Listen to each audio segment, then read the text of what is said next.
Hello সদী, আল্লাহ প্রদত্ত খাঁটি ভেষজ দিয়ে যারা মানব সেবা দেন তাদের জন্য এটা নিদর্শন।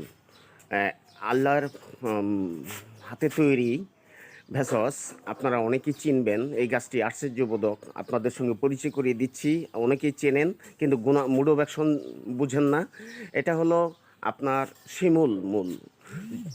শুক্রমেহ রোগ হলে শিমুলের মূল যৌনশক্তি বর্ধকে যে নাই তার তুল, এবং আরও অগণিত অসংখ্য গুণাবলী বিশিষ্ট এই শিমুল মূল। এটা আপনারা কিভাবে খাবেন? এটা এই যে দেখুন, এই যে শিমুল মূল, এই যে দেখুন, এটা সুন্দর করে এই গোড়া থেকে ভেঙে নেবেন। অনেক বীজ ফেলবেন, অনেক গাছ হবে। গোড়া থেকে ভেঙে নিয়ে এটা চিবিয়ে চিবিয়ে খেতে পারেন, এবং বিভিন্ন প্রক্রিয়ায় শুকিয়ে ডাস্ট করে বিভিন্নভাবে দুধে খাওয়া যাবে, এবং এটা সরাসরি খেতে পারেন। আপনারা সবাই